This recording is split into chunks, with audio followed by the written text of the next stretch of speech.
Dimas dan Rani adalah pasangan muda yang sudah lama bermimpi memiliki rumah sendiri.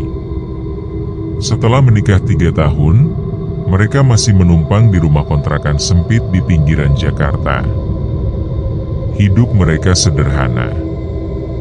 Dimas bekerja sebagai staf kantor di sebuah perusahaan logistik, sementara Rani membuka usaha kecil online shop. Setiap malam, mereka sering membicarakan soal rumah impian, rumah mungil dengan taman kecil, ruang tamu yang nyaman, dan kamar khusus untuk anak mereka kelak. Suatu sore, ketika membuka aplikasi jual beli properti, Dimas menemukan iklan rumah dengan harga jauh lebih murah dibandingkan rumah-rumah lain di kawasan itu. Rumah 2 lantai, pagar besi hitam, halaman kecil, dan lokasinya cukup strategis. "Mas, ini bagus sekali.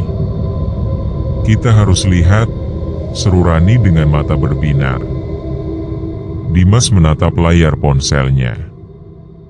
Dalam hati, ia heran kenapa rumah sebagus itu bisa dijual murah. Tapi rasa ingin punya rumah sendiri lebih besar daripada rasa curiga. Ia pun menghubungi nomor agen yang tertera di iklan itu. Mereka sama sekali tidak tahu bahwa keputusan itu akan membawa mereka pada kisah paling menyeramkan dalam hidup mereka. Mereka datang ke lokasi. Jalan masuk rumah itu berupa gang bercabang, cukup lebar untuk 1 mobil. Udara terasa lebih sejuk dibandingkan jalan utama. Di ujung gang, rumah putih dengan pagar hitam itu tampak berdiri tenang. Cat dindingnya memang kusam, beberapa bagian mengelupas. Pagar besinya sudah berkarat, dan jendela di lantai 2 tertutup rapat dengan tirai lusuh. Tapi bagi Rani, rumah itu tetap tampak indah. "Mas, coba lihat. Ada 2 kamar di atas. Pas banget kalau nanti kita punya anak," katanya penuh semangat. Dimas hanya mengangguk. Matanya meneliti halaman yang sepi, dan merasakan hawa dingin aneh. Namun ia tak ingin membuat Rani kecewa. Tak lama kemudian, seorang pria parubaya menghampiri mereka. Tubuhnya agak gemuk, wajahnya ramah tapi gerak-geriknya tampak tergesa. "Selamat pagi, saya Arif, agen properti rumah ini. Ayo, silakan masuk." Mereka pun masuk. Begitu pintu dibuka, bau lembab langsung menyeruak. Lantai keramiknya sudah kusam, dindingnya retak halus di beberapa sudut. Meski begitu, tata ruangnya cukup nyaman. Ruang tamu luas, dapur sederhana, dan tangga kayu menuju lantai 2. "Ada yang aneh gak sih, Mas?" bisik Rani sambil melirik ke arah suaminya. Dimas mencoba tersenyum. "Lumayan kok. Kalau direnovasi dikit, pasti bagus." Pak Arif dengan cepat menambahkan, "Harganya juga sudah saya turunkan. Kalau cocok, bisa langsung proses. Rumah ini jarang ada yang bertahan lama di iklan, banyak peminat." Kalimat itu membuat Dimas semakin ragu. Kenapa buru-buru sekali? Tapi Rani tampak begitu senang, jadi ia pun ikut mengangguk-angguk. Hari itu, tanpa banyak pertimbangan, mereka pun menyetujui untuk membelinya. Setelah melihat rumah itu, Dimas menghubungi Pak Arif melalui telepon. Ia ingin memastikan dokumen rumah benar-benar lengkap sebelum mengambil keputusan final. "Tenang saja, Pak," suara Pak Arif di seberang terdengar tenang tapi terburu-buru. "Semua sertifikatnya jelas, SHM, IMB juga ada. Rumah ini gak ada masalah hukum sama sekali." Dimas sedikit lega, tapi tetap ada yang mengganjal. "Kalau boleh tahu, Pak, Pemilik sebelumnya kenapa jual rumahnya? Kok harganya jauh di bawah pasaran? Hening sejenak. Hanya suara napas Pak Arif yang terdengar di ujung telepon. Lalu ia menjawab, datar, pemilik lama pindah keluar kota. Ada urusan pekerjaan. Makanya butuh cepat. Nada bicaranya seolah menutup pembicaraan. Dimas mengernyit, tapi ia tidak mendesak lebih jauh. 2 hari kemudian, mereka bertemu kembali di rumah itu untuk proses tanda tangan. Rani tampak sangat bahagia. Matanya berkilat-kilat saat memegang map berisi dokumen. Namun, yang membuat Dimas heran adalah cara Pak Arif mengatur semuanya. Ia membawa berkas tebal, lalu menekan-nekan dengan jari telunjuknya. Ini langsung ditandatangani saja, Pak, Bu. Biar prosesnya nggak lama. Soalnya kalau keburu ada orang lain yang minat, repot nanti. Tapi ini belum saya baca detail. Pak, kata Dimas hati-hati. Pak Arif tertawa kecil, tapi matanya tidak ikut tersenyum. Semua standar, Pak. Sama seperti transaksi properti lain. Gak ada yang aneh. Rani, yang sudah tidak sabar, menggenggam lengan suaminya. Mas, gak usah dipikir terlalu jauh. Ini kesempatan langka. Rumah ini murah banget, kita bisa langsung punya tempat tinggal sendiri. Dimas menatap istrinya. Senyum lebar di wajah Rani membuat hatinya luluh. Ia pun menandatangani berkas itu, meski ada rasa berat yang sulit dijelaskan. Sore itu, mereka resmi menjadi pemilik rumah baru. Pak Arif menyerahkan kunci rumah dengan senyum yang aneh, seperti lega sekaligus terbebani. Selamat ya, semoga betah di rumah barunya, katanya. Tapi kalimat terakhirnya diucapkan sambil menunduk, tidak berani menatap langsung. Dimas sempat ingin bertanya, tapi Pak Arif buru-buru berpamitan. Nanti saya kabari lagi kalau ada berkas tambahan.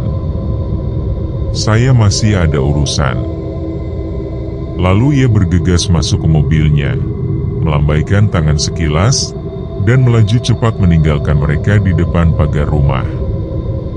Malam itu, ketika duduk di kontrakan lama sambil membereskan barang-barang untuk pindah, Dimas tak bisa menyingkirkan pikiran ganjil yang menghantui benaknya.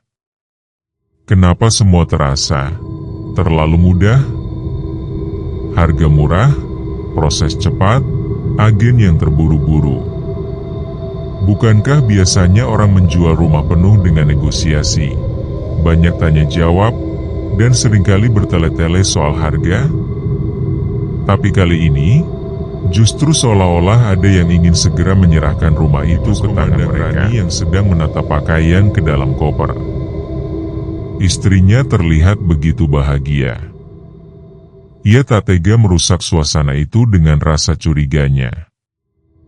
Sudahlah, gumamnya dalam hati. Mungkin cuma aku yang terlalu banyak mikir. Namun jauh di lubuk hatinya, ada sesuatu yang berbisik lirih, bahwa keputusan ini bukan sekadar langkah besar, melainkan awal dari sesuatu yang gelap. Hari itu, setelah hampir seharian mengangkut barang-barang dari kontrakan lama, Dimas dan Rani akhirnya bisa bernafas lega. Rumah baru mereka kini mulai terisi. Belum semua rapi. Banyak kardus masih menumpuk di ruang tamu, perabotan dapur belum tersusun, dan kamar atas masih kosong. Namun setidaknya, mereka sudah resmi tidur di rumah sendiri. Mas, kata Rani sambil menaruh bantal di atas kasur yang baru saja mereka bentangkan di kamar bawah, aku masih gak percaya kita akhirnya punya rumah. Rasanya kayak mimpi. Dimas tersenyum lelah. Mimpi yang mahal, Rin. Tapi aku senang, kamu kelihatan bahagia. Mereka berdua tertawa kecil. Malam itu, mereka makan seadanya, mie instan dalam gelas plastik, ditemani teh hangat. Rasanya sederhana, tapi suasana penuh semangat. Sekitar pukul 11 malam, suara kendaraan di jalan utama mulai menghilang. Gang depan rumah mereka sepi. Dari jendela, terlihat lampu jalan remang-remang yang hanya menerangi sebagian pagar. Rumah itu terasa hening sekali. Hening yang asing, berbeda dengan riuh kontrakan lama mereka yang selalu penuh suara tetangga. Ketika lampu-lampu sudah dimatikan, hanya menyisakan cahaya redup dari lampu tidur kecil, Dimas langsung terlelap karena kelelahan. Rani, yang masih terjaga, menatap langit-langit kamar sambil mendengarkan suara detak jam dinding. Sesekali, ia mendengar bunyi kayu tua di plafon berderit pelan, mungkin karena perubahan suhu malam. Ia mencoba menenangkan diri, namanya juga rumah lama, wajar kalau bunyi-bunyi. Tapi tepat ketika ia hampir memejamkan mata, suara lain terdengar. KRRKK, sret. Rani langsung menahan napas. Itu jelas suara kursi kayu yang diseret di lantai. Pelan, panjang, bergesekan dengan keramik.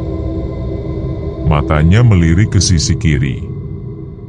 Dimas tertidur pulas, bahkan mendengkur kecil. Jantung Rani berdegup cepat. Dengan ragu, ia bangkit perlahan, membuka pintu kamar sedikit, dan menengok ke ruang tamu masih menyala. Kardus-kardus masih tertata acak, kursi makan ada di sudut dekat dapur. Semua tampak sama, tidak ada yang berpindah tempat. Namun ketika Rani melangkah keluar, hawa dingin menyergap. Bukan dingin biasa, dingin yang membuat bulu kuduknya berdiri. Matanya tiba-tiba tertuju ke dinding dekat pintu masuk. Ada noda hitam samar, seperti bekas air yang merembes. Tapi bentuknya aneh. Sekilas mirip wajah manusia. Rani mendekat. Semakin diperhatikan, semakin jelas siluet itu. Ada lekukan menyerupai mata, hidung, dan mulut yang ternganga. Rani menelan ludah. Ah, mungkin cuma bayangan. Ia buru-buru kembali ke kamar, menutup pintu rapat, dan menyelip di samping Dimas. Tubuhnya gemetar. Pagi berikutnya, Dimas terbangun lebih dulu. Ia mendapati wajah Rani pucat dan lelah, seolah tidak tidur nyenyak. "Kamu kenapa? Sakit?" tanyanya cemas. Rani ragu sejenak, lalu bercerita pelan. "Tadi malam aku dengar kursi diseret. Terus, aku lihat ada noda di dinding. Bentuknya kayak wajah." Dimas tertawa kecil, mencoba menenangkan. "Kamu capek kali. Kita seharian angkut barang, pikiranmu tegang. Lagian rumah lama memang suka ada noda lembab begitu." Rani mengangguk, tapi hatinya masih tidak tenang. Ia tahu apa yang dilihat semalam terlalu jelas untuk disebut halusinasi. Dan entah mengapa, dalam benaknya muncul firasat buruk, ini baru permulaan. Hari-hari pertama di rumah baru seharusnya membawa kegembiraan. Dimas dan Rani sibuk menatap rabot, membersihkan debu yang menumpuk, mengecat ulang sebagian dinding yang kusam. Dari luar, semua tampak wajar. Namun semakin lama, Semakin sering mereka menemukan hal-hal kecil yang sulit dijelaskan. Suatu malam, ketika hendak tidur, Dimas mendengar suara gemericik air dari arah dapur. Ia menduga Rani lupa menutup keran. Dengan sedikit kesal, ia turun dari tempat tidur, menyalakan lampu dapur, dan tertegun. Air keran memang mengalir deras, membasahi wastafel. Padahal sore tadi ia sendiri yang memastikan menutupnya rapat. "Rin, kamu tadi buka kerannya?" teriaknya sambil memutar keran untuk menutup. Rani yang muncul dari kamar menggeleng dengan bingung. "Aku nggak ke dapur sejak maghrib, Mas." "Kenapa?" Dimas terdiam. Hatinya berdebar, tapi ia mencoba menutupi rasa cemasnya dengan tawa singkat. "Mungkin aku yang lupa tadi. Capek, jadi pikun." Tapi jauh di dalam hatinya, ia yakin benar-benar sudah menutup keran. Kemudian, keanehan lain muncul. Pintu belakang rumah, yang selalu mereka kunci dengan gembok, seringkali sudah terbuka di pagi hari. Rani menemukan hal itu pertama kali ketika hendak menjemur pakaian. "Mas!" Pintu belakang kebuka lagi, serunya panik. Dimas bergegas memeriksa. Gemboknya masih tergantung di pegangan pintu, tapi pintu terbuka lebar, seolah seseorang dengan sengaja membukanya dari dalam. "Kok bisa begini?" gumamnya. Mereka mencoba mencari kemungkinan. Mungkin kunci pintu rusak, mungkin ada celah kecil sehingga pintu bisa terayun sendiri. Namun setiap kali dicek, semuanya baik-baik saja. Seolah-olah ada seseorang yang masuk dan keluar lewat pintu itu di malam hari.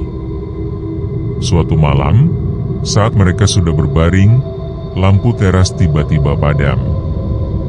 Suara klik saklar terdengar jelas dari arah depan rumah. Rani terperanjat. "Mas, kamu dengar itu?"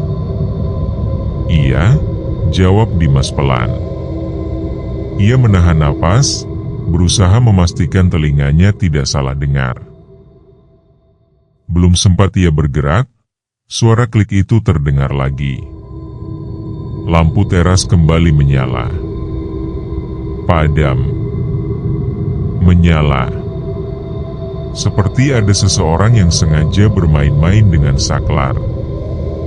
Dimas bergegas keluar kamar, membuka pintu depan, tapi tidak menemukan siapapun. Jalan gang sepi, hanya suara jangkrik di kejauhan. Ia menoleh ke arah saklar lampu. Saklar itu diam, tidak bergerak. Dimas merasakan bulu kuduknya meremang. Ini sudah mulai gak masuk akal, gumamnya lirih. Keanehan tidak hanya terjadi di dalam rumah. Mereka juga mulai merasakan sikap tetangga sekitar yang ganjil. Ketika Dimas mencoba menyapa seorang bapak yang sedang menyapu halaman di pagi hari, bapak itu hanya membalas singkat, lalu buru-buru masuk rumah. Rani pun mengalami hal serupa saat membeli sayur dari seorang ibu di ujung gang. Saat Rani bercerita kalau ia baru pindah ke rumah putih berpagar hitam, wajah si ibu mendadak berubah canggung. "Oh, rumah itu, ya?" katanya singkat, lalu cepat-cepat menutup obrolan. Rani pulang dengan perasaan tidak enak. "Mas, kenapa ya orang-orang sini kayak menghindar kalau dengar kita tinggal di sini?" tanyanya gelisah. Dimas tidak menjawab. Dalam hatinya, ia juga merasa ada sesuatu yang disembunyikan tetangga-tetangga itu.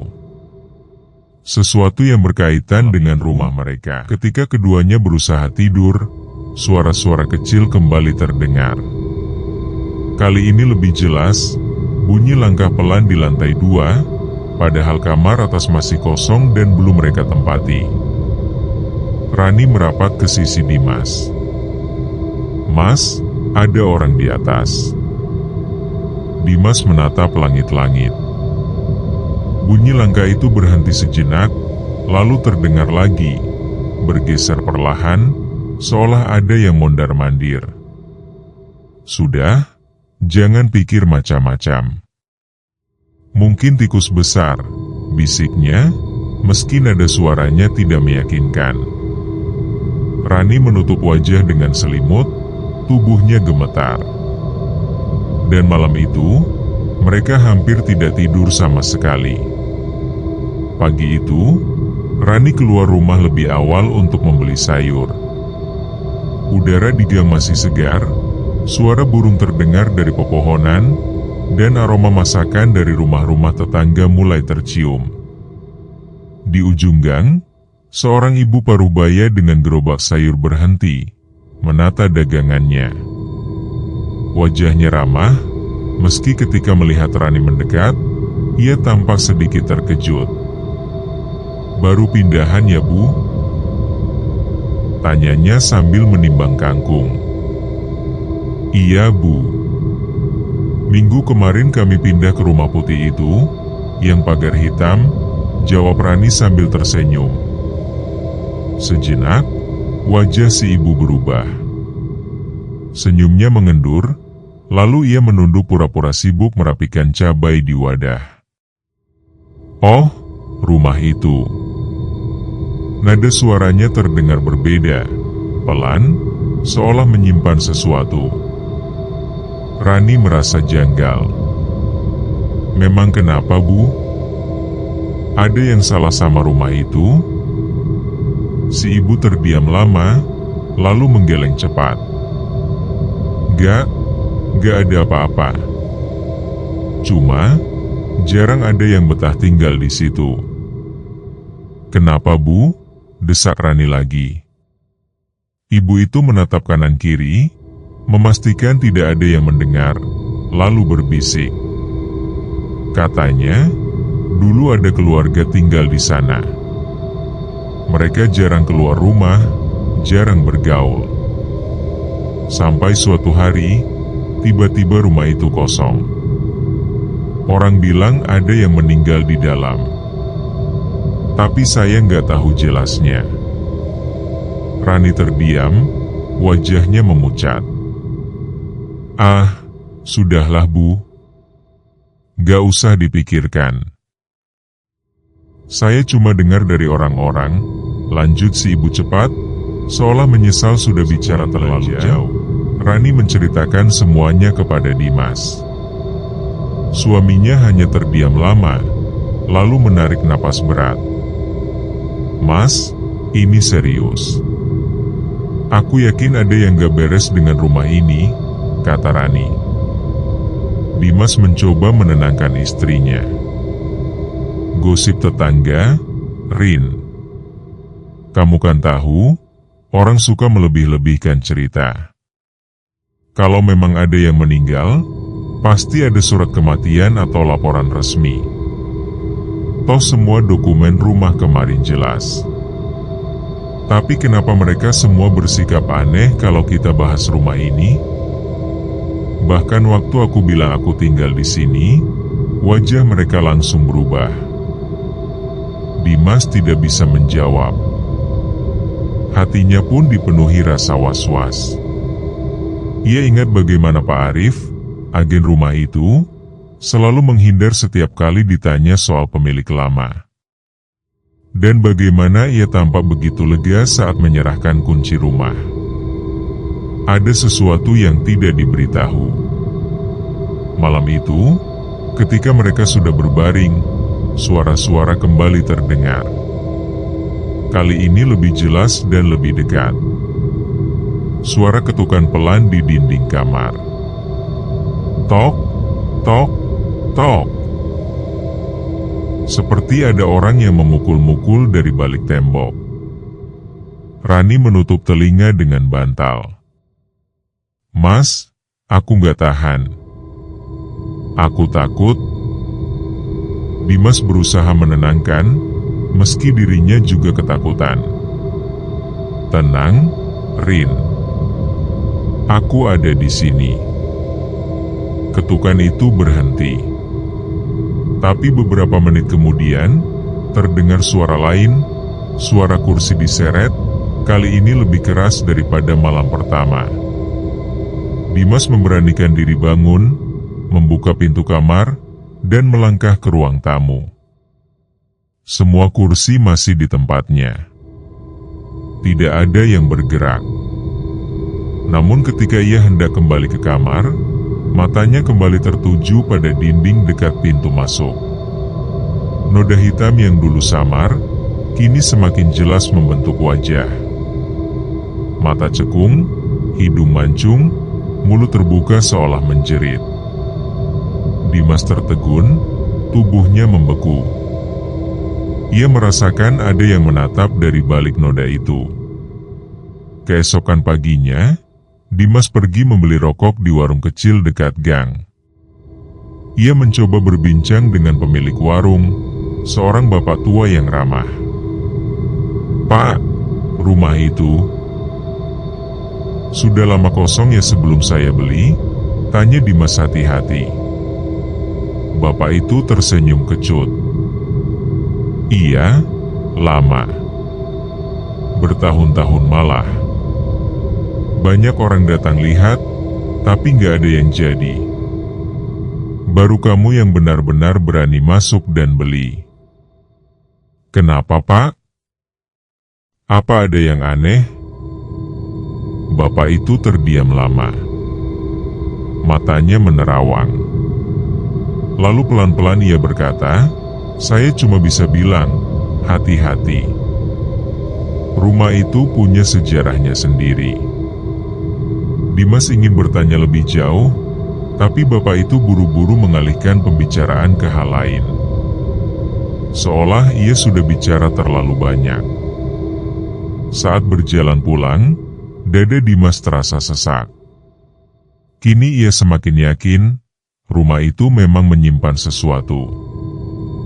Dan sepertinya, mereka berdua sudah terjebak terlalu jauh untuk bisa mundur. Rani memutuskan untuk mulai membereskan kamar lantai 2. Kamar itu mereka rencanakan sebagai calon kamar anak jika suatu saat dikaruniai momongan. Selama seminggu lebih, kamar itu dibiarkan kosong karena mereka sibuk menata ruang bawah. Saat membuka pintu kamar, aroma apek langsung menyeruak. Debu menempel tebal di lantai dan jendela. Tirai lusuh yang sudah pudar warnanya menutupi cahaya matahari. Rani membuka tirai itu perlahan, dan cahaya masuk menerangi ruangan. "Kok dingin sekali ya?" gumamnya, merasakan hawa sejuk menusuk kulit meski matahari sore masih terik. Ketika sedang menyapu, mata Rani terpaku pada sebuah benda di pojok ruangan. Sebuah boneka beruang kecil, warnanya coklat muda, sudah lusuh dan berdebu. Ia mengernyit. "Ini, kok bisa ada di sini? Padahal kita nggak punya boneka." Dengan ragu, Rani mengambilnya. Boneka itu kotor, tapi masih utuh, dengan mata kancing hitam yang terasa menatap tajam. Rani bergegas menaruhnya di atas meja kecil di kamar. Ia berniat membuang boneka itu nanti malam. Malamnya, saat mereka berdua sudah tidur, suara aneh terdengar dari lantai 2. Suara benda jatuh. "Tuk!" Dimas membuka mata. "Kamu dengar?" bisiknya. Rani, yang sudah gemetar sejak awal, mengangguk pelan. Mereka berdua menahan napas. Suara itu tidak berhenti di situ. Kali ini terdengar jelas suara kaki kecil berlari di lantai 2. Cepat, ringan, berputar-putar. Rani langsung merapat ke tubuh suaminya. "Mas, itu suara anak kecil." "Mas, aku takut." Dimas mencoba menenangkan, meski bulu kuduknya sendiri berdiri. Mungkin kucing masuk dari atap. Besok aku periksa. Namun kata-kata itu langsung runtuh ketika suara tangisan lirih terdengar. Suara seorang anak. Pelan, serak, seolah datang dari kamar atas. Esok paginya, Dimas akhirnya memberanikan diri memeriksa kamar anak. Saat membuka pintu, ia tertegun. Boneka beruang yang kemarin Rani letakkan di atas meja, kini sudah berpindah. Boneka itu duduk tegak di lantai, menghadap pintu, seolah menunggu seseorang masuk. Dimas merasakan hawa dingin merambat ke punggungnya. Ia langsung mengambil boneka itu, memasukkannya ke kantong plastik, dan meletakkannya di tempat sampah depan rumah. Sore harinya, ketika Rani pulang dari belanja, ia menjerit kaget. Boneka itu kembali ada di atas meja kamar anak. "Mas, kamu yang taruh lagi boneka ini?" tanyanya panik. Dimas pucat. "Aku buang tadi pagi. Sumpah, aku buang di luar." Mereka berdua saling menatap dengan wajah tegang. Tak ada yang berani menyentuh boneka itu lagi. Malam dini hari, suara tangisan kembali terdengar. Kali ini lebih jelas, lebih dekat. Hu, hu. Seperti suara seorang anak kecil yang kehilangan sesuatu. Suara itu terdengar dari arah tangga. Perlahan, semakin mendekat. Rani menutup telinga sambil menangis ketakutan. "Mas, tolong, aku gak mau tinggal di sini lagi. Aku gak kuat." Dimas menahan nafas, mencoba memberanikan diri. Ia membuka pintu kamar pelan, mengintip keluar. Di ujung tangga, ia melihat sesosok kecil samar, mirip anak perempuan berambut panjang, berdiri membelakangi. Tubuh mungil itu tampak kaku, lalu perlahan menoleh. Dimas buru-buru menutup pintu kamar dengan keras, wajahnya pucat pasi. Pagi harinya, Rani menangis. "Mas, kita harus pergi dari sini. Aku gak peduli uangnya. Aku gak peduli semua tabungan kita habis. Aku gak bisa tinggal di rumah ini." Dimas terdiam. Ia ingin menyangkal, ingin tetap berpikir logis. Tapi sosok kecil yang dilihatnya semalam bukan halusinasi. Itu nyata. Dan kini, ia harus memilih antara mempertahankan rumah impian mereka atau menyelamatkan waras istrinya. Pagi itu, meja makan terasa dingin meski secangkir kopi panas sudah mengepul. Rani duduk diam, menunduk, sesekali menatap pintu kamar anak di lantai 2 dengan wajah pucat. "Mas," suaranya lirih. "Apa?" sahut Dimas, pura-pura sibuk menatap layar ponselnya. "Aku beneran gak kuat. Tolong, kita jual saja rumah ini." Dimas menegakkan tubuh, menghela napas panjang. "Rani, kita udah habisin semua tabungan untuk rumah ini. Kamu tahu sendiri kan gimana susahnya kita nyari rumah. Kalau kita jual sekarang, harganya gak akan nutup. Kita bisa jadi malah ngutang." Rani menatap suaminya dengan mata berkaca-kaca. "Aku lebih rela kita ngontrak lagi, Mas. Daripada kita tinggal di sini, bersama sesuatu yang bukan manusia." Dimas terdiam. Kata-kata istrinya menancap dalam, tapi ia menolak mengaku kalah. Baginya, rumah ini simbol perjuangan. Meninggalkannya berarti mengakui kegagalan. Boneka yang kembali muncul, suasana rumah menjadi tegang. Rani semakin sering menyalakan TV atau radio hanya untuk mengusir kesunyian. Ia tidak pernah berani naik ke lantai 2 sendirian. Dimas, meski masih berusaha tenang, mulai terganggu tidurnya. Beberapa kali ia terbangun tengah malam karena mendengar langkah kaki di atas plafon. Kadang terdengar suara seperti benda kecil berguling di lantai atas. Mereka berdua mulai sering bertengkar karena hal sepele. Rani menuduh Dimas sengaja menyepelekan tanda-tanda gaib. Dimas balik menuduh Rani terlalu sugesti dan menakut-nakuti dirinya sendiri. Malam itu, pertengkaran mereka memuncak. "Kalau kamu tetap maksa tinggal di sini, jangan salahin aku kalau suatu saat aku..." Rani terhenti, matanya berkaca. "Aku bisa gila, Mas." Dimas membentak. "Jangan ngomong sembarangan. Kita ini pasangan suami istri. Kita harus kuat, jangan kalah sama hal yang bahkan gak jelas wujudnya." "Hal yang gak jelas? Mas, kemarin malam kamu sendiri lihat kan? Kamu lihat sosok itu. Jangan bohongi dirimu sendiri." Suara Rani bergetar, tapi penuh keyakinan. Dimas terdiam, tidak bisa menyangkal. Ia menutup wajah dengan kedua telapak tangan, mencoba menekan kenyataan. Tiba-tiba, suara gedoran keras terdengar dari arah kamar anak.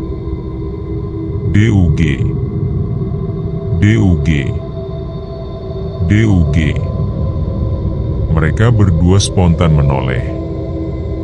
Pintu kamar anak berguncang hebat, seakan ada seseorang atau sesuatu di dalam yang berusaha keluar. Rani menjerit, berlari ke arah pintu utama. "Mas, aku gak mau lagi di rumah ini. Kita keluar sekarang juga." Namun sebelum Dimas sempat menanggapi, suara pintu kamar anak mendadak berhenti. Hening. Hanya tersisa suara napas panik mereka berdua. Malam itu mereka akhirnya tidur di ruang tamu, tanpa berani naik ke lantai 2. Rani menangis diam-diam, membelakangi suaminya.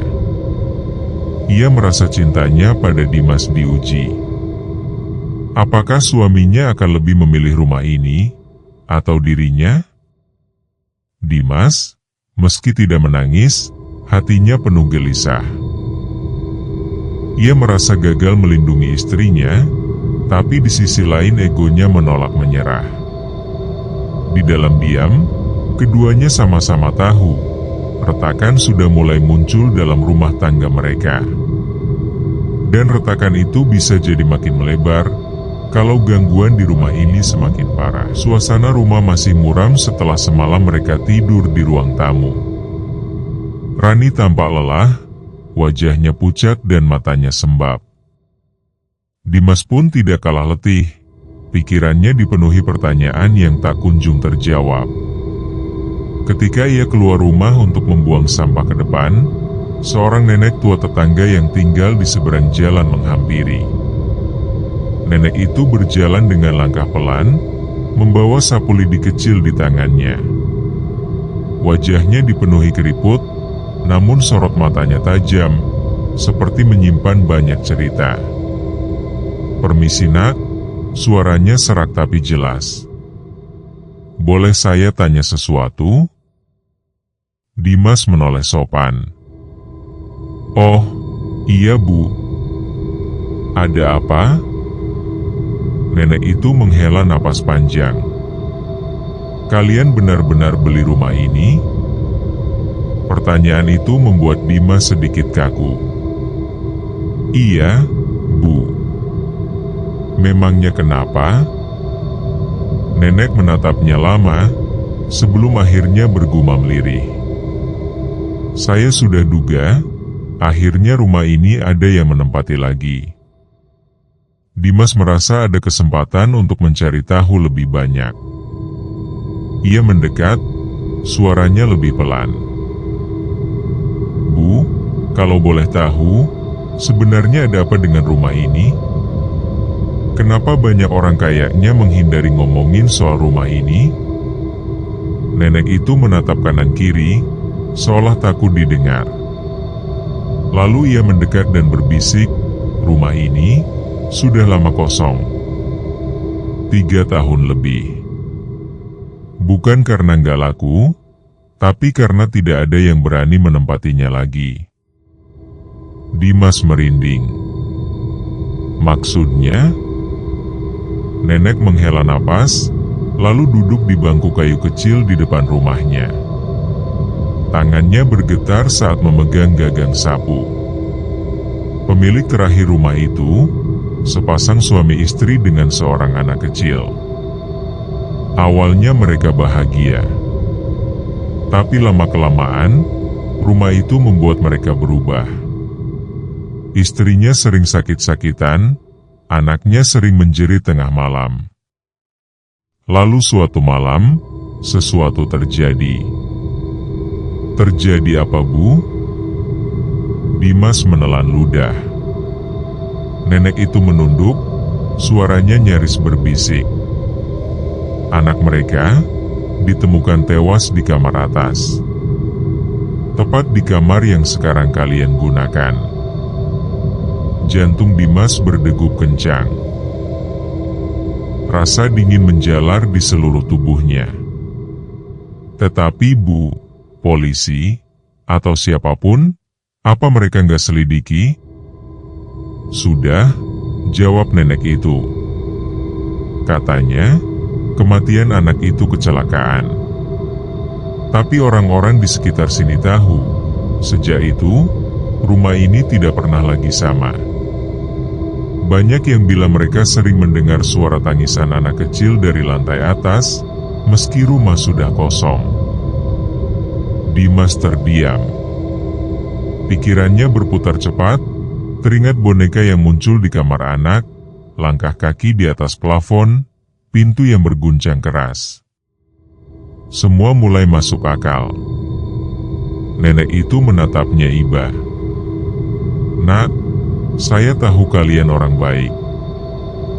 Tapi kalau masih bisa, pergilah dari rumah itu sebelum terlambat. Ketika kembali masuk rumah, Dimas menemukan Rani duduk termenung di sofa.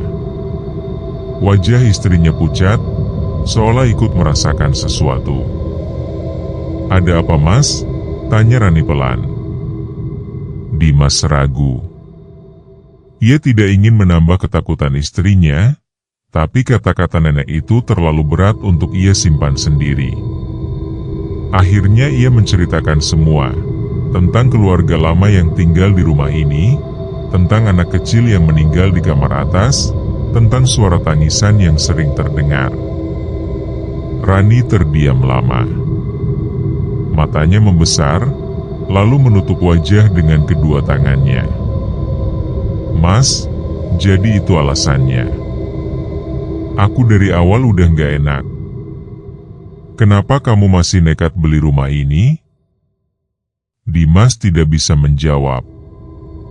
Ia merasa bersalah, tapi di sisi lain, bagian dirinya masih menyangkal. Mungkin itu cuma cerita lama yang dilebih-lebihkan, pikirnya, mencoba menghibur diri. Namun jauh di dalam hati, ia tahu, rumah ini menyimpan rahasia gelap yang lebih besar dari yang ia bayangkan. Malam itu udara terasa lebih dingin dari biasanya. Angin menyusup masuk lewat celah-celah jendela, membawa aroma lembab yang menusuk hidung. Dimas berusaha menutup rapat semua ventilasi, tapi tetap saja hawa dingin seakan merayap ke tulang. Rani sudah berbaring, tubuhnya meringkuk di bawah selimut. Namun matanya terbuka lebar, menatap ke arah langit-langit kamar. Mas, suaranya bergetar. kenapa kamar ini rasanya berat sekali?" Dimas duduk di sisi ranjang, menatap istrinya. Ia mengelus rambut Rani dengan lembut. "Mungkin cuma perasaanmu. Kita masih belum terbiasa tinggal di sini." Namun dalam hatinya, ia sendiri merasakan hal yang sama. Ruangan itu seperti menyimpan sesuatu yang tak kasat mata. Sekitar tengah malam, ketika Dimas hampir terlelap, suara itu terdengar. Sebuah tangisan lirih, samar, seperti berasal dari lantai atas. "Uaa, uaa." Dimas membuka mata seketika. Tubuhnya menegang. Ia menoleh ke arah Rani. Ternyata istrinya juga sudah duduk tegak, wajahnya pucat. "Mas, kamu dengar?" bisik Rani. Dimas menelan ludah. "Iya, aku dengar." Tangisan itu berlanjut. Awalnya pelan, lalu semakin jelas, seperti suara seorang anak kecil yang kesakitan. Yang membuat bulu kuduk berdiri adalah kenyataan bahwa suara itu datang dari arah kamar anak, ruangan yang sore tadi mereka tinggalkan kosong. Dengan langkah hati-hati, Dimas bangkit. Ia mengambil senter kecil dari meja dan menyalakannya. Rani menggenggam lengan suaminya erat-erat. "Mas, jangan pergi. Biarkan saja. Aku harus cek Ran. Kalau ada orang masuk, kita bisa bahaya." Dengan berat hati, Rani melepaskan genggamannya. Dimas pun berjalan menuju tangga. Setiap pijakan terdengar nyaring di keheningan rumah. Tangisan itu tak berhenti, malah terdengar makin jelas saat ia mendekati lantai anak terlihat sedikit terbuka. Dari celahnya, cahaya lampu redup temaram keluar, meski Dimas yakin ia sudah mematikannya sore tadi. Tangisan itu berasal dari dalam. "Uaa, uaa." Dengan tangan gemetar, Dimas mendorong pintu perlahan. Dan di sana, ia melihat sesuatu yang membuat darahnya membeku. Boneka beruang yang tadi siang ia temukan di atas lemari kini sudah duduk rapi di lantai, tepat di tengah ruangan. Kepala boneka itu menunduk, namun dari mulutnya, seperti ada suara tangisan yang keluar. Dimas terpaku. Otaknya berteriak agar segera kabur, tapi kakinya kaku tak bisa digerakkan. Ia hanya bisa menyorotkan senter ke arah boneka itu. Tiba-tiba, dari sudut kamar, ia melihat bayangan kecil bergerak cepat. Seperti sosok anak kecil yang berjongkok, wajahnya samar tertutup rambut panjang, sedang menutupi muka sambil menangis. Tangisan itu semakin keras. Dimas akhirnya tersadar dan mundur tergesa-gesa. Ia menutup pintu dengan keras, lalu berlari kembali ke kamar, hampir terjatuh di tangga. Rani langsung menyambutnya dengan panik. "Mas, ada apa? Kamu lihat apa?" Dimas terengah-engah, wajahnya pucat pasi. Jangan tanya. Kita nggak boleh buka kamar itu lagi, Ran." Rani menutup mulutnya dengan kedua tangan, tubuhnya gemetar. Ia menangis dalam diam, sementara tangisan anak kecil itu masih terdengar dari balik pintu kamar, meski mereka sudah kembali ke lantai bawah. Dan malam itu, rumah kecil mereka dipenuhi oleh suara lirih yang memilukan. Suara seorang anak yang seolah-olah masih terjebak di antara dunia orang hidup dan dunia orang mati. Pagi itu, matahari sudah tinggi. Cahaya menyelinap masuk lewat celah jendela, menghangatkan ruang tamu. Namun bagi Dimas dan Rani, Sinar terang itu tak sanggup menyingkirkan rasa takut yang membekap hati mereka. Mereka berdua duduk diam di meja makan. Kopi di cangkir Dimas sudah dingin, sementara Rani hanya menatap sarapan tanpa menyentuhnya. "Ran," Dimas mencoba memecah keheningan, "mungkin kita harus panggil orang pintar. Atau ustaz. Biar rumah ini dibersihkan." Rani mengangguk pelan, tapi matanya kosong. Semalam ia hampir tak tidur, telinganya masih bisa mendengar tangisan anak kecil yang terdengar sampai menjelang subuh. Ketika mereka mulai membereskan meja makan, terdengar suara sendok jatuh dari dapur. Tering! Rani terkejut, hampir menjatuhkan piring dari tangannya. "Mas, itu." "Aku cek," sahut Dimas cepat. Ia melangkah ke dapur, mencoba meyakinkan diri bahwa itu hanya sendok yang terjatuh karena mereka lupa menaruhnya dengan benar. Namun ketika ia sampai di dapur, pemandangan yang ia lihat membuat darahnya kembali berdesir dingin. Semua piring yang tadi sudah ia susun rapi di rak ini berserakan di lantai, pecahannya berserakan di mana-mana. Padahal ia yakin, tak ada angin kencang, tak ada getaran. Seakan-akan ada tangan tak terlihat yang dengan sengaja melempar semuanya. Dari sudut ruangan, terdengar suara tawa kecil. Suara anak-anak, lirih, namun jelas, yang menyusul ke dapur, tiba-tiba menjerit. "Mas!" Ia menunjuk ke arah cermin kecil yang tergantung di dinding. Di sana, jelas terlihat bayangan seorang anak perempuan. Rambut panjangnya menutupi sebagian wajah, tubuhnya kurus, mengenakan gaun putih lusuh. Ia berdiri tepat di belakang Dimas, padahal saat Dimas menoleh, tak ada siapapun di sana. Cermin itu bergetar pelan, lalu retak di bagian tengah. Retakan itu membentuk garis miring, seolah membelah wajah bayangan anak tersebut. Rani menutup wajahnya dengan kedua tangan, tubuhnya gemetar hebat. Hari-hari berikutnya terasa semakin tak tertahankan. Pintu kamar anak yang sudah mereka kunci rapat-rapat tiba-tiba terbuka sendiri, meski kunci masih menempel. Televisi sering menyala tanpa sebab, menampilkan layar bersemut penuh noise, lalu terdengar suara tangisan samar dari speaker.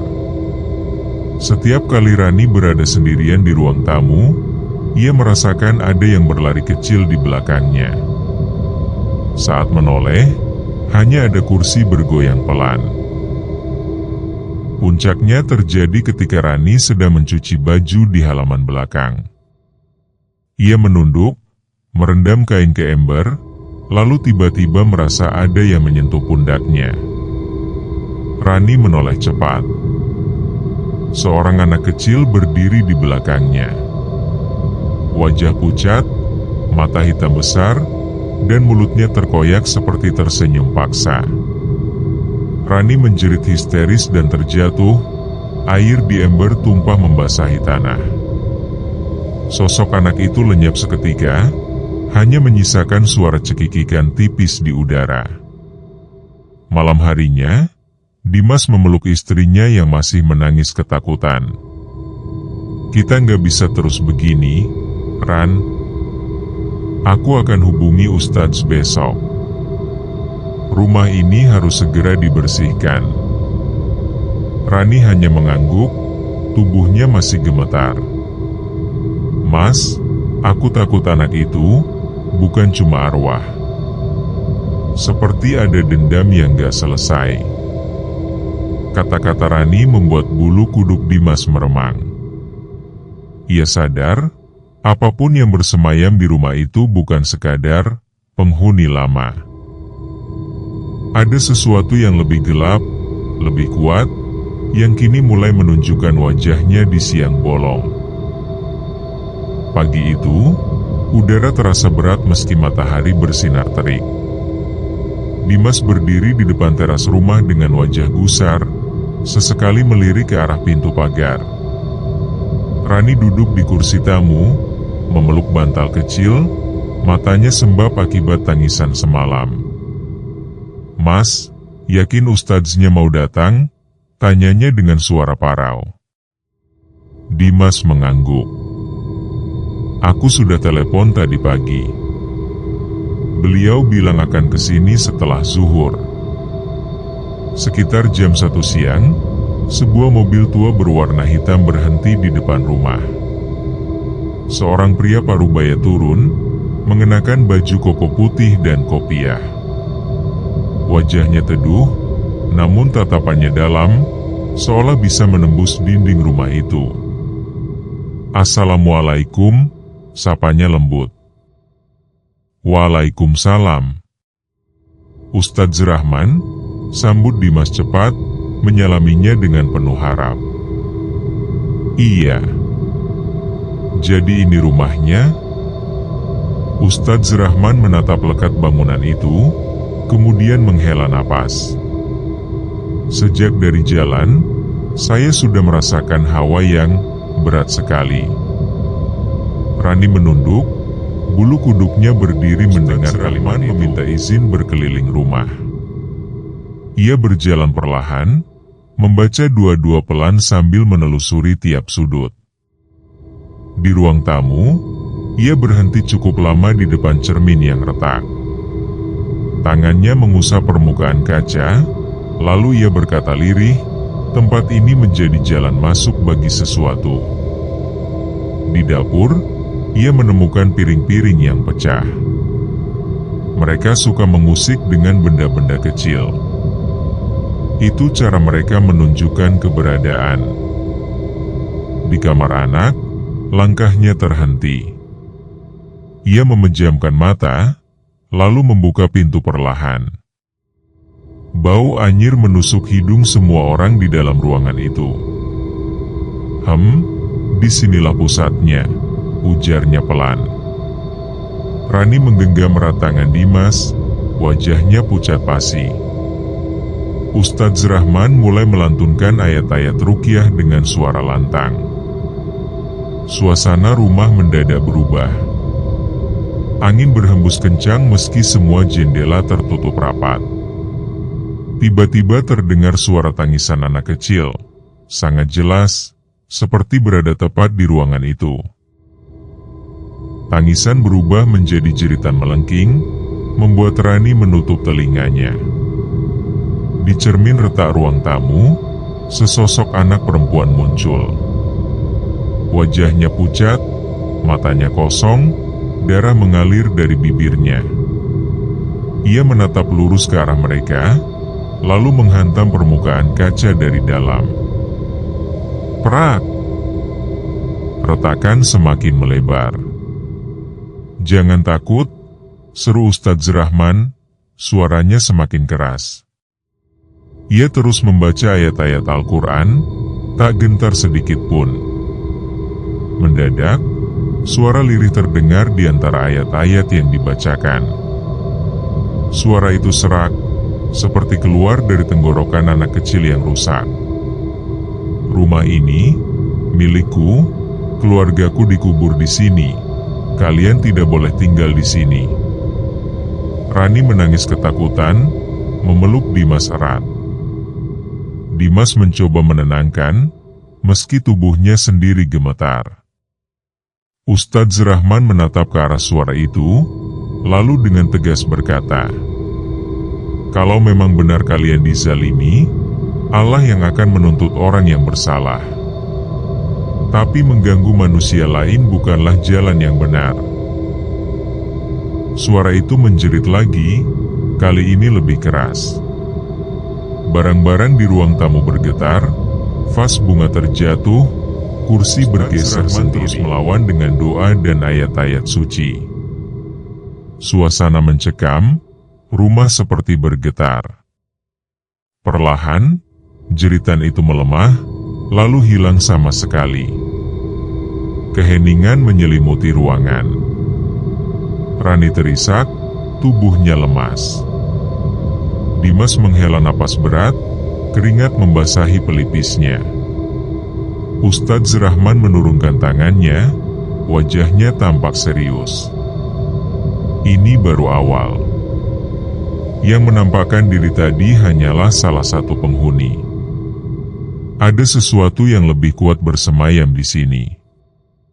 Saya akan kembali beberapa kali untuk membersihkan rumah ini sepenuhnya. Kalian harus kuat. Sebelum pulang, Ustadz Rahman memberi peringatan. Jangan pernah tinggalkan rumah ini kosong tanpa doa. Bacalah ayat kursi setiap selesai salat, dan jangan biarkan rasa takut kalian menguasai hati. Mereka akan semakin kuat kalau kalian kalah oleh rasa takut sendiri. Dimas dan Rani hanya bisa mengangguk. Hati mereka masih diliputi ketakutan, namun juga ada secercah harapan.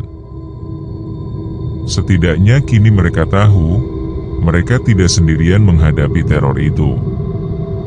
Malam itu, setelah Ustadz Rahman pulang, suasana rumah terasa lebih tenang, meski hawa dingin masih menusuk hingga ke tulang. Dimas duduk di ruang tamu, menatap cermin retak yang kini ditutupi kain putih oleh Ustaz. Rani berbaring di sofa, matanya kosong, pikirannya masih terguncang oleh peristiwa siang tadi. "Mas, aku nggak kuat kalau begini terus," ucapnya lirih. Dimas menggenggam tangannya. "Kita harus tahu kebenarannya, Ran. Kalau enggak, kita nggak akan pernah bisa tenang." Keesokan paginya, Dimas berinisiatif memeriksa loteng yang selama ini tidak pernah mereka sentuh. Tangga kayu tua berderit ketika ia naik. Bau debu bercampur sesuatu yang anyir segera menyergap hidung. Di pojok loteng, ia menemukan sebuah kotak kayu berlapis debu tebal. Dengan sedikit ragu, ia membukanya. Di dalamnya terdapat buku catatan lusuh, kulitnya sudah mengelupas. Foto hitam putih sebuah keluarga.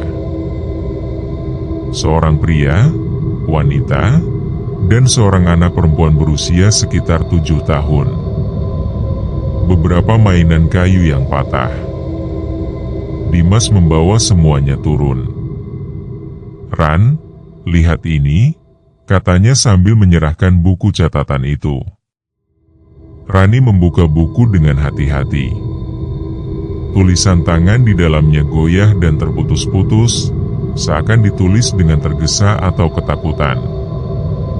"Hari ini kami tak punya makanan. Suamiku marah besar. Anak kami terus menangis. Aku hanya bisa berdoa agar semua cepat berakhir."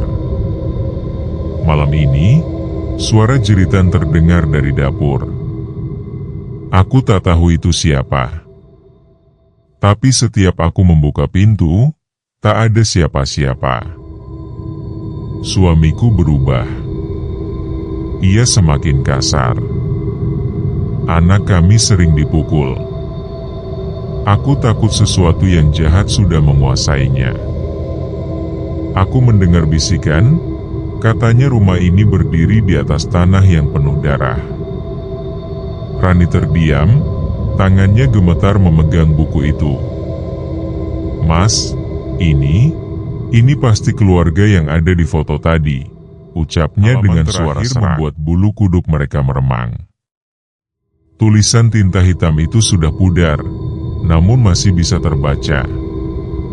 "Malam terakhir, aku tak tahan lagi. Suamiku kehilangan akal sehat. Ia mengikatku di dapur. Aku hanya bisa mendengar tangisan anakku, lalu teriakan panjang, lalu sunyi. Aku tak tahu apakah aku masih hidup besok." Setelah kalimat itu, halaman-halaman berikut kosong. Rani menutup buku itu cepat-cepat, wajahnya pucat pasi. "Ya Allah." "Mas, jangan-jangan yang kita lihat selama ini, itu anak mereka." Sore harinya, Dimas memberanikan diri menemui salah satu tetangga yang sudah lama tinggal di komplek itu, seorang ibu tua bernama Bu Marni. Saat Dimas menyebut rumahnya, ekspresi Bu Marni langsung berubah. "Kamu tinggal di rumah itu?" tanyanya dengan nada berat. Dimas mengangguk. "Ada apa sebenarnya, Bu?" Bu Marni menatapnya lama, lalu menghela napas panjang. Rumah itu dulu milik seorang lelaki bernama Surya. Orangnya pemarah, kasar. Katanya, dia sering menyiksa istri dan anaknya. Sampai akhirnya, mereka berdua hilang begitu saja. Tidak ada yang tahu bagaimana akhir mereka. Surya pun ditemukan gantung diri di kamar. Dimas terhenyak. Hilang? Maksudnya, jasadnya tidak pernah ditemukan? Bu Marni menggeleng pelan. Tidak pernah. Ada yang bilang mereka dikubur di dalam rumah itu sendiri. Ada juga yang bilang arwah mereka terperangkap di sana, mencari keadilan yang tak pernah datang. Malam itu, Rani bermimpi buruk. Ia melihat seorang wanita berwajah lebam, menangis di sudut dapur, sementara seorang anak perempuan berlari-lari sambil berteriak memanggil ibunya. Ketika Rani terbangun, ia mendapati tangannya penuh bekas memar merah, seolah ada yang mencengkeramnya dengan kuat. "Mas," mereka marah. "Mereka nggak mau kita ada di sini," ucapnya panik. Dimas memeluk istrinya, meski hatinya sendiri digelayuti ketakutan. Ia tahu, misteri rumah ini jauh lebih gelap daripada yang ia bayangkan. Keesokan paginya, Dimas menatap buku catatan lusuh itu lagi. "Aku nggak bisa diam, Ran. Kita harus cari tahu apa yang sebenarnya terjadi pada keluarga ini. Kalau perlu, kita bongkar rumah ini sampai ketemu jawabannya." Rani menatapnya dengan mata berkaca-kaca. "Tapi Mas, bagaimana kalau yang kita temukan lebih menyeramkan dari yang kita bayangkan?" Dimas mengepalkan tangannya. "Lebih baik kita tahu kebenarannya, daripada terus hidup dalam ketakutan." Dan itulah awal tekad mereka, membongkar rahasia kelam rumah yang kini mereka tempati, meski itu berarti harus berhadapan langsung dengan arwah-arwah yang masih gentayangan di depan dinding dapur. Cahaya lampu redup menyoroti bagian tembok yang retak-retak. Sejak tadi malam ia tak bisa tidur, terngiang kata-kata Bu Marni dan tulisan di buku catatan itu. "Mas, kamu yakin mau bongkar?" Rani berdiri di belakangnya, wajahnya masih diliputi ketakutan. Dimas mengangguk mantap. "Kita nggak bisa hidup tenang kalau nggak tahu apa yang ada di balik ini." Ia mengetuk dinding dengan palu kecil. Tok, tok, tok. Suaranya terdengar berbeda di bagian tertentu, lebih kosong. Rani spontan meraih lengannya. "Mas, berhenti, aku takut." Namun Dimas tak bergeming. Ia mulai menghantam dinding dengan palu. Pecahan semen berjatuhan, menimbulkan debu yang membuat mereka terbatuk-batuk. Tiba-tiba terdengar suara lirih, seperti bisikan anak kecil dari dalam tembok. "Jangan, buka." Rani menjerit dan hampir jatuh mundur. "Mas, kau dengar itu?" Dimas terdiam, bulu kuduknya berdiri, tapi ia terus memukul. Sampai akhirnya tembok itu jebol, menguak ruang sempit di dalamnya. Di balik dinding, terdapat rongga gelap, cukup besar untuk menyembunyikan sesuatu. Bau busuk menusuk hidung, meski bertahun-tahun sudah berlalu. Dimas menyalakan senter. Cahaya jatuh pada sesuatu yang membuat darah mereka membeku. Kerangka manusia dewasa masih terikat dengan tali yang membusuk. Di sampingnya, kerangka kecil, jelas milik seorang anak. Mainan kayu patah berserakan di sekitarnya. Rani menutup mulutnya, menahan muntah. Ya Allah, ini mereka, Mas. Dimas gemetar, lututnya hampir lemas. Astagfirullah. Begitu kerangka itu terlihat, udara di dalam rumah berubah drastis. Lampu dapur berkelip-kelip, kemudian padam total. Gelap pekat menyelimuti ruangan. Dari kegelapan, terdengar suara tangisan wanita dan anak kecil yang bergema, semakin lama semakin jelas. Rani berteriak, "Mas!" Mereka marah. Sebuah bayangan perempuan muncul di sudut dapur, tubuhnya berlumuran darah, wajahnya lebam dan pucat. Di sampingnya, seorang anak perempuan menggenggam boneka kayu. Matanya kosong namun basah oleh air mata. "Kenapa kalian membangunkan kami?" Suara perempuan itu serak, penuh penderitaan. Dimas, meski ketakutan, mencoba memberanikan diri. Ia menunduk, suaranya bergetar. "Kami hanya ingin tahu kebenaran. Kami tidak bermaksud mengganggu." Wanita itu menatapnya dengan tatapan tajam. "Kami disiksa, kami dikurung, sampai mati di dalam sana. Tak ada yang tahu, tak ada yang peduli." Anak kecil itu mulai mendekati Rani, tangannya berlumuran debu dan tanah. "Aku sakit, Bu, aku takut." Rani tak tahan, ia menangis terseduh, lalu meraih tangan anak itu. Anehnya, tubuh kecil itu terasa dingin namun nyata. Kembali bersuara, "Jangan biarkan roh kami terus terjebak di rumah ini. Tolong, bebaskan kami, beritahu dunia bahwa kami mati bukan karena pilihan, tapi karena kekejaman." Dimas menelan ludah, jantungnya berdentum keras. "Kami janji, kami akan ceritakan semuanya. Kami akan makamkan kalian dengan layak." Sejenak, tangisan arwah itu mereda. Bayangan mereka perlahan menghilang, meninggalkan keheningan yang menyesakan. Dimas dan Rani terduduk lemas di lantai, tubuh mereka masih bergetar. Mereka tahu kini, rumah itu bukan sekadar berhantu, melainkan saksi bisu pembantaian keluarga yang tak pernah mendapat keadilan. Dimas menatap istrinya dengan wajah pucat. "Ran, kita harus melapor ke polisi.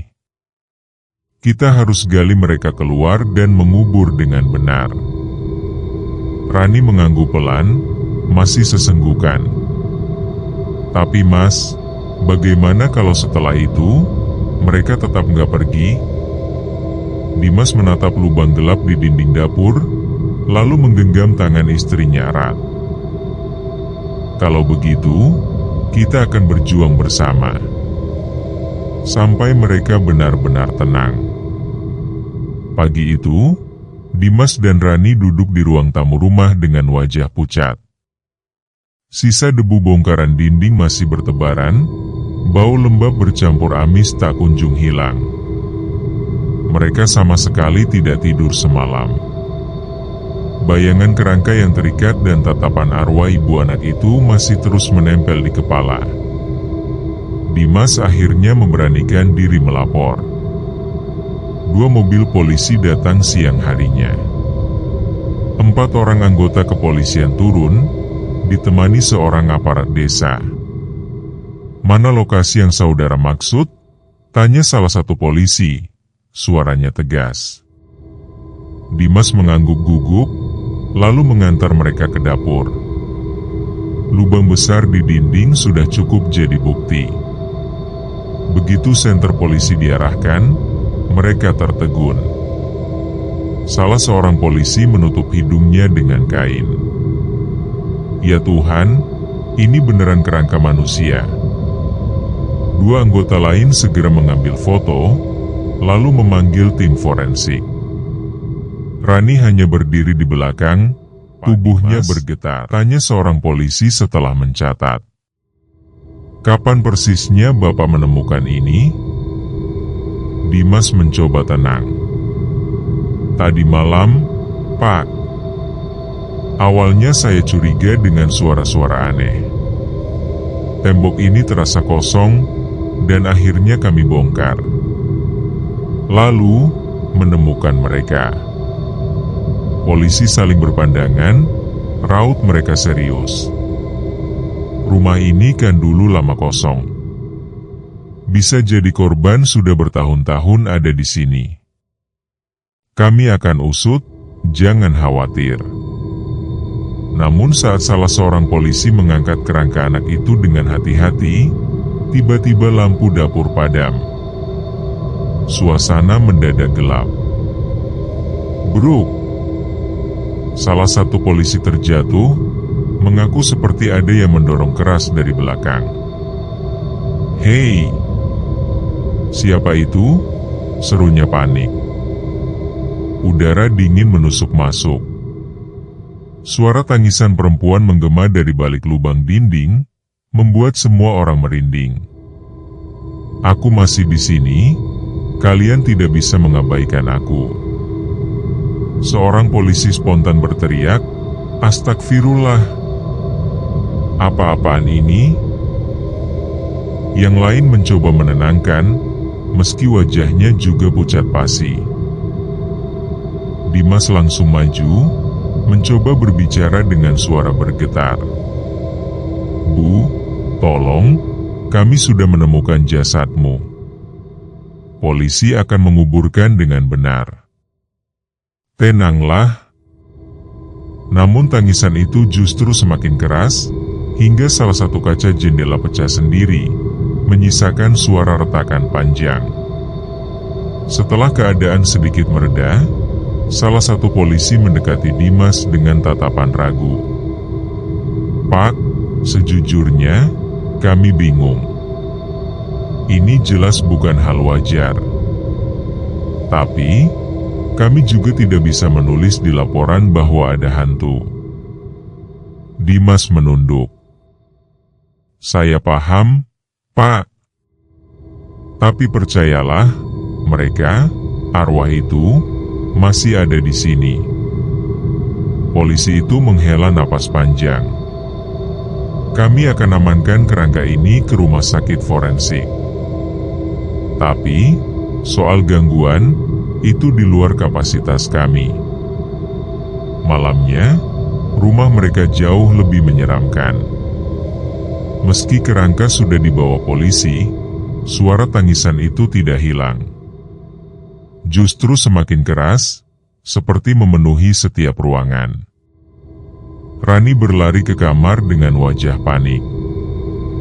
"Mas, kenapa malah tambah parah? Bukannya harusnya tenang?" Dimas memeluk istrinya erat. "Mungkin mereka marah karena belum mendapat keadilan. Kita harus cari tahu siapa pelakunya." Saat itulah, pintu kamar berderi terbuka sendiri. Di ambang pintu, sosok anak kecil itu berdiri lagi, boneka kayu patah di tangannya. Wajahnya pucat, matanya kosong menatap mereka. "Jangan biarkan ayahku bebas, dia yang membunuh kami." Rani menutup mulutnya dengan tangan, tubuhnya gemetar hebat. Dimas tertegun, mencoba mencerna kata-kata itu. Kini jelas, arwah itu memberi pesan langsung. Sang ayah, pemilik lama rumah, adalah pelakunya. Dan ia masih hidup. Dimas menggenggam tangan Rani. "Ran, kita belum selesai. Ini baru permulaan." Setelah sosok anak kecil itu menghilang di depan pintu kamar, Dimas dan Rani tak bisa lagi memejamkan mata. Suara tangisan samar masih terdengar dari arah dapur, seolah menolak pergi sebelum pesan itu tersampaikan dengan jelas. Dimas duduk di meja makan dengan kertas-kertas catatan dari polisi. "Ran, dengar baik-baik," katanya sambil menunjuk sebuah nama di laporan singkat aparat desa. "Rumah ini dulunya milik seorang pria bernama Raka Pradana. Dia tinggal bersama istrinya, Sulastri, dan seorang anak perempuan kecil." Rani menelan ludah. "Berarti, kerangka itu kemungkinan besar istrinya dan anaknya?" Dimas mengangguk berat. "Iya. Dan kalau arwah itu benar, maka Raka sendiri yang membunuh mereka." Keesokan harinya, Dimas mendatangi rumah seorang warga tua di ujung desa, Pak Wiryo. Lelaki renta itu dikenal sebagai saksi hidup yang masih mengingat masa lalu kampung tersebut. Begitu mendengar nama Raka, wajahnya langsung berubah. "Ah, orang itu. Dulu memang sempat heboh. Istrinya tiba-tiba hilang, begitu juga anaknya. Katanya pergi ke rumah saudaranya di kota, tapi tidak ada yang pernah melihat mereka lagi." Pak Wiryo menunduk, suaranya menurun. "Raka orangnya temperamental. Suka marah, apalagi kalau sedang mabuk. Pernah beberapa kali terdengar pertengkaran keras di rumah itu." "Sekarang, dia ada di mana, Pak?" tanya Dimas, menahan detak jantungnya. Orang tua itu menghela napas panjang. "Terakhir saya dengar, dia pindah ke kota sebelah. Katanya buka bengkel kecil. Tapi, entahlah. Orang seperti dia bisa saja sembunyi dengan identitas baru." Sementara itu di rumah, Rani yang sedang membereskan lemari pakaian tiba-tiba menemukan sebuah kotak kecil terselip di balik papan kayu belakang lemari. Kotak itu berisi kalung dengan liontin kecil, di dalamnya terpasang foto seorang anak perempuan. Wajahnya sama persis dengan arwah kecil yang sering muncul.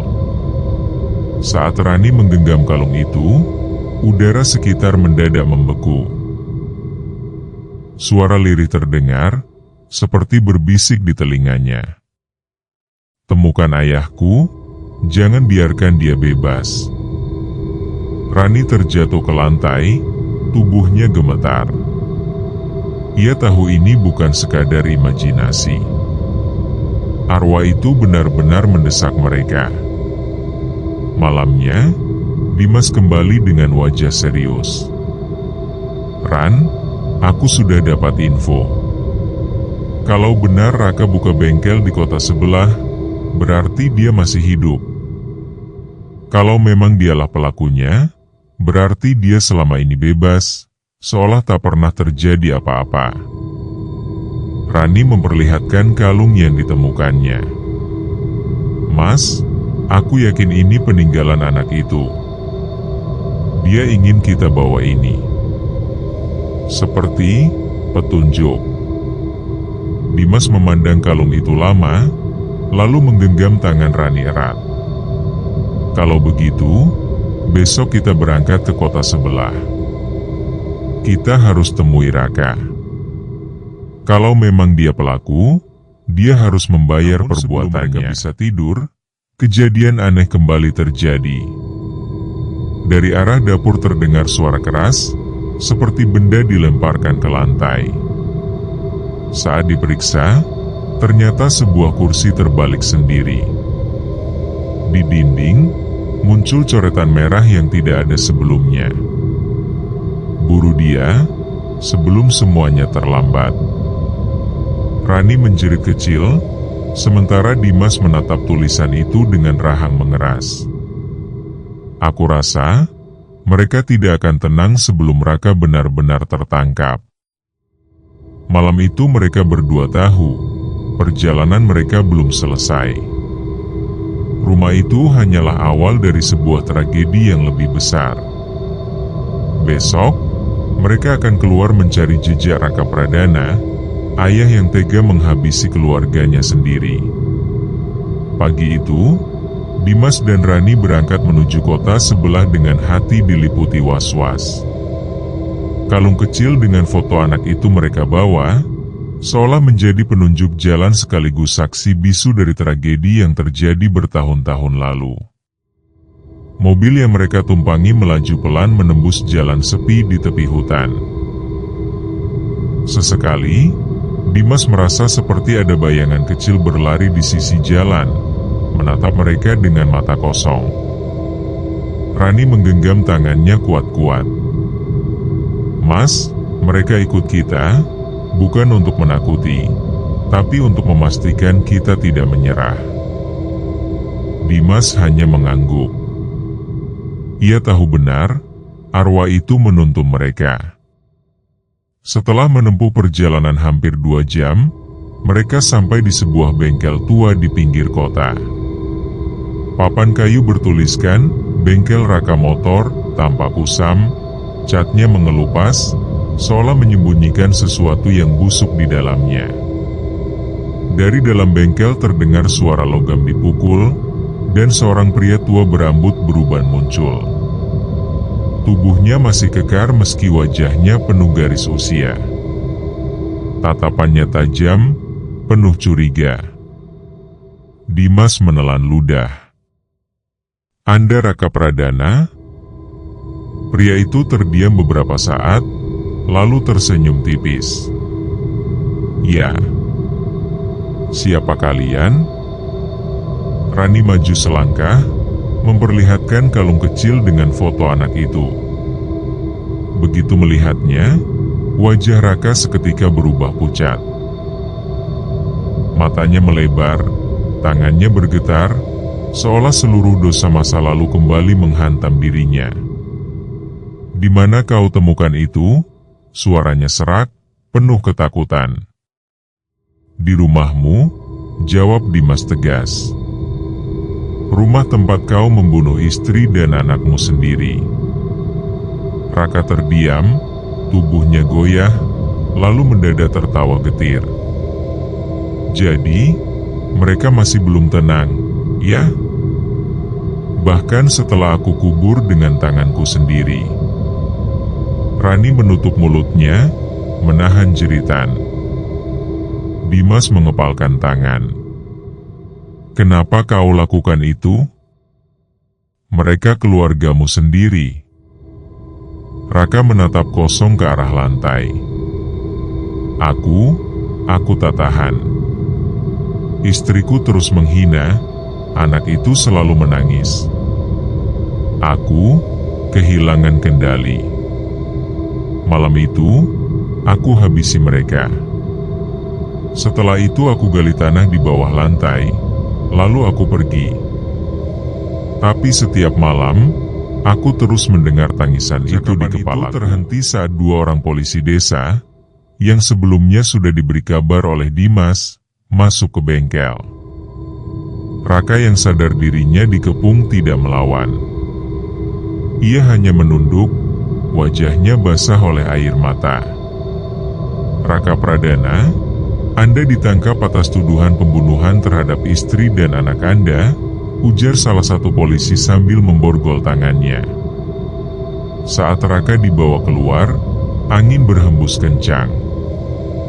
Rani melihat sekilas bayangan seorang wanita dan anak kecil berdiri di ujung jalan. Mereka tersenyum tenang, lalu perlahan menghilang bersama hembusan angin. Malam itu, Dimas dan Rani kembali ke rumah mereka. Anehnya, suasana rumah berbeda. Tak ada lagi suara langkah kaki kecil di lorong, Tak ada lagi tangisan lirih dari dapur. Hanya ada ketenangan. Rani duduk di ruang tamu, menatap kalung kecil itu untuk terakhir kalinya. Ia tahu, arwah ibu dan anak itu sudah pergi, menemukan kedamaian setelah kebenaran terungkap. Dimas menatapnya sambil tersenyum lelah.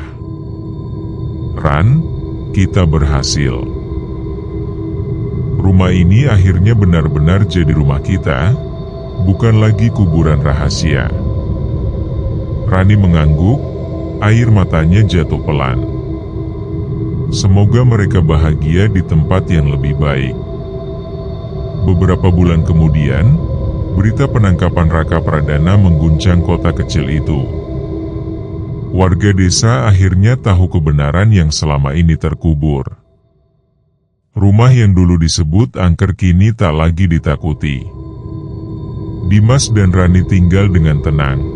Meski sesekali, saat malam sunyi, mereka masih merasa ada hembusan lembut di pundak, seperti ucapan terima kasih dari jiwa-jiwa yang akhirnya bebas.